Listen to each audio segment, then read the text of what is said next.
The Wonderful Wizard of Oz by L. Frank Baum. Chapter 10. The Guardian of the Gate.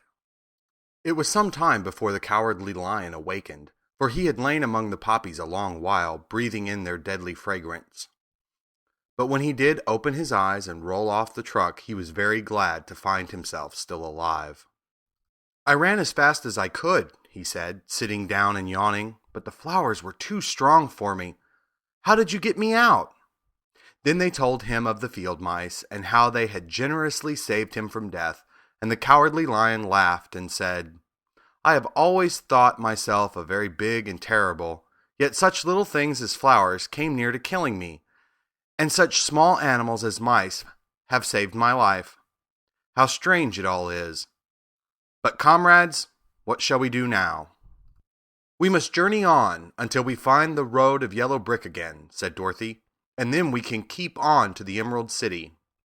So the lion, being fully refreshed and feeling quite himself again, they all started upon the journey, greatly enjoying the walk through the soft, fresh grass, and it was not long before they reached the road of yellow brick and turned again toward the Emerald City where the great Oz dwelt. The road was smooth and well paved now, and the country about was beautiful, so that the travelers rejoiced in leaving the forest far behind, and with it the many dangers they had met in its gloomy shades. Once more they could see fences built beside the road, but these were painted green, and when they came to a small house in which a farmer evidently lived, that also was painted green.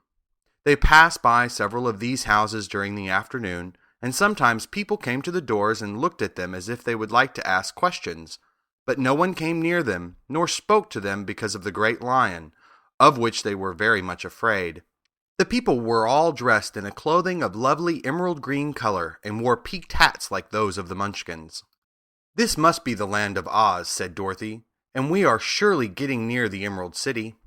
"Yes," answered the Scarecrow, "everything is green here, while in the country of the Munchkins blue was the favorite color. But the people do not seem to be as friendly as the Munchkins, and I'm afraid we shall be unable to find a place to pass the night." "I should like something to eat besides fruit," said the girl, "and I'm sure Toto is nearly starved. Let us stop at the next house and talk to the people." So when they came to a good-sized farmhouse, Dorothy walked boldly up to the door and knocked. A woman opened it just far enough to look out and said, "What do you want, child? And why is that great lion with you?" "We wish to pass the night with you, if you will allow us," answered Dorothy, "and the lion is my friend and comrade, and would not hurt you for the world." "Is he tame?" asked the woman, opening the door a little wider. "Oh, yes," said the girl, "and he is a great coward, too. He will be more afraid of you than you are of him." "Well," said the woman, after thinking it over and taking another peep at the lion, "if that is the case, you may come in, and I will give you some supper and a place to sleep." So they all entered the house, where there were, besides the woman, 2 children and a man. The man had hurt his leg and was lying on the couch in a corner. They seemed greatly surprised to see so strange a company, and while the woman was busy laying the table, the man asked, "Where are you all going?" "To the Emerald City," said Dorothy, "to see the great Oz." "Oh, indeed!" exclaimed the man. "Are you sure that Oz will see you?" "Why not?" she replied. "Why, it is said that he never lets anyone come into his presence. I have been to the Emerald City many times, and it is a beautiful and wonderful place, but I have never been permitted to see the great Oz, nor do I know of any living person who has seen him." "Does he never go out?" asked the Scarecrow. "Never. He sits day after day in the great throne room of his palace, and even those who wait upon him do not see him face to face." "What is he like?" asked the girl. "That is hard to tell," said the man thoughtfully. "You see, Oz is a great wizard, and he can take on any form he wishes. So that some say he looks like a bird, and some say he looks like an elephant, and some say he looks like a cat. To others, he appears as a beautiful fairy, or a brownie, or any other form that pleases him. But who the real Oz is, when is he in his own form, no living person can tell." "That is very strange," said Dorothy, "but we must try, in some way, to see him, or we shall have made our journey for nothing." "Why do you wish to see the terrible Oz?" asked the man. I want him to give me some brains, said the Scarecrow eagerly. Oh, Oz could do that easily enough, declared the man. He has more brains than he needs. And I want him to give me a heart, said the Tin Woodman. That will not trouble him, continued the man, for Oz has a large collection of hearts, of all sizes and shapes. And I want him to give me courage, said the Cowardly Lion. Oz keeps a great pot of courage in his throne room, said the man, which he has covered with a golden plate, to keep it from running over. He will be glad to give you some. And I want him to send me back to Kansas, said Dorothy.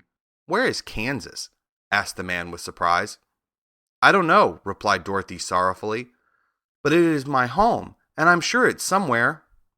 Very likely. Well, Oz can do anything, so I suppose he will find Kansas for you. But first you must get to see him, and that will be a hard task, for the Great Wizard does not like to see anyone, and he usually has his own way. But what do you want? He continued, speaking to Toto. Toto only wagged his tail, for, strange to say, he could not speak. The woman now called to them that supper was ready, so they gathered around the table and Dorothy ate some delicious porridge and a dish of scrambled eggs and a plate of nice white bread, and enjoyed her meal. The lion ate some of the porridge but did not care for it, saying it was made from oats, and oats were food for horses, not for lions. The Scarecrow and the Tin Woodman ate nothing at all. Toto ate a little of everything and was glad to get a good supper again. The woman now gave Dorothy a bed to sleep in, and Toto lay down beside her, while the lion guarded the door of her room so she might not be disturbed. The Scarecrow and the Tin Woodman stood up in a corner and kept quiet all night, although of course they could not sleep.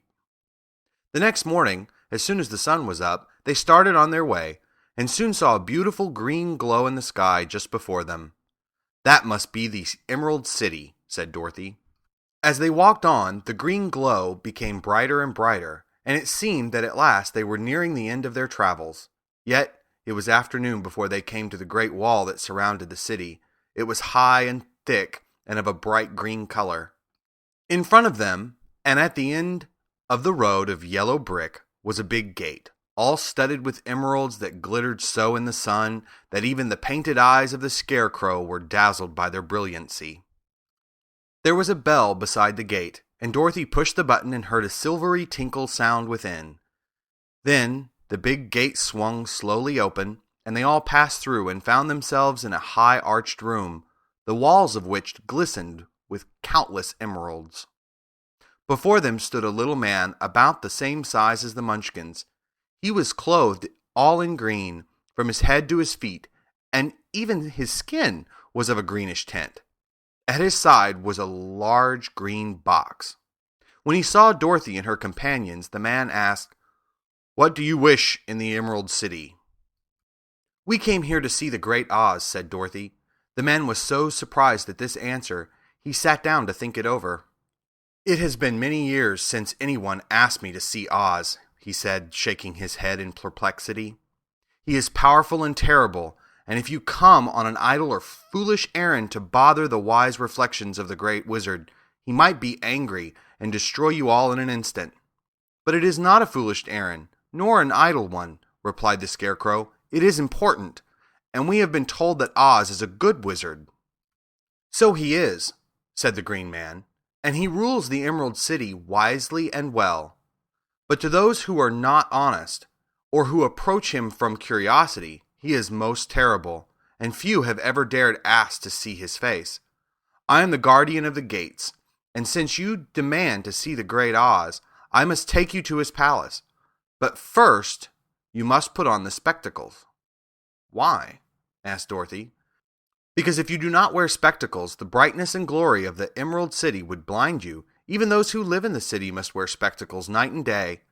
They are all locked on, for Oz so ordered it when the city was first built, and I have the only key that will unlock them." He opened the big box, and Dorothy saw that it was filled with spectacles of every size and shape. All of them had green glasses in them. The guardian of the gates found a pair that would just fit Dorothy and put them over her eyes.